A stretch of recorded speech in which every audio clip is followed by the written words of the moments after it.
thinking of what team to join, I always felt na I fit best in Capital One for some reason.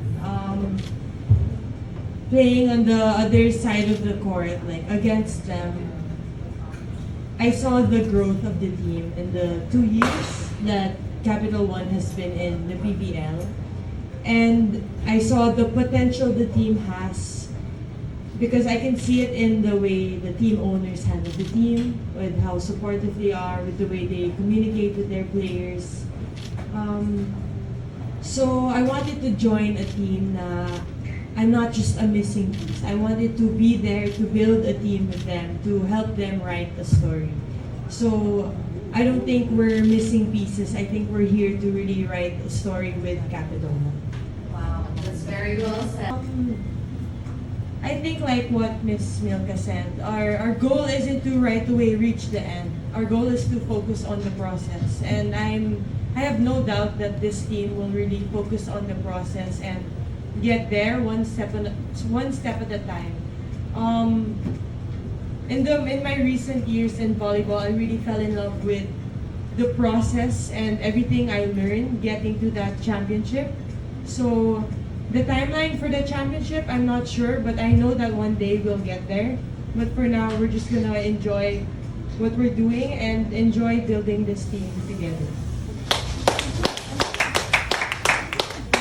Siyempre, a lot of expectations and adjustments along the way. So, hindi naman siya basta-basta. So, pagtatrabahuhin namin, we will help in any ways we can ni Vanny and Jaja sa Capital One para ma-reach nga yung goal. Para yun, maging strong contender din yung Capital One.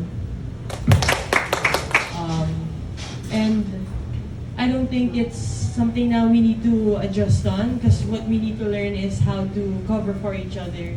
So there will be games that I'm struggling more than the others, or maybe Bella's struggling more.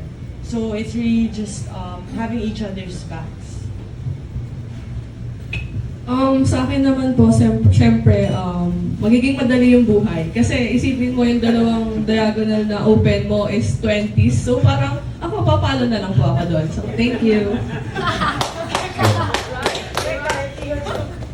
Yun nga, kagaya ng sinabi ni Ate Vanny, feeling ko naman hindi siya problem for us. Kasi syempre, volleyball is a team effort. So, mas maraming makakapuntos, mas madali for the team to win.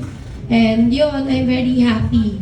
Kasi, yun nga, kilala naman namin si Ate Vanny and si Ate Erica na strong content or strong player talaga. So, I'm very excited kung paano namin mabubuo yung dynamics namin.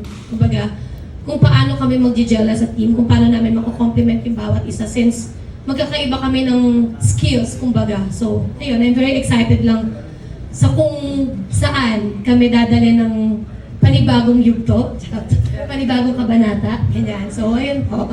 Yes. Problem na ng kalaban niyo. Yes, problem na po nila yun.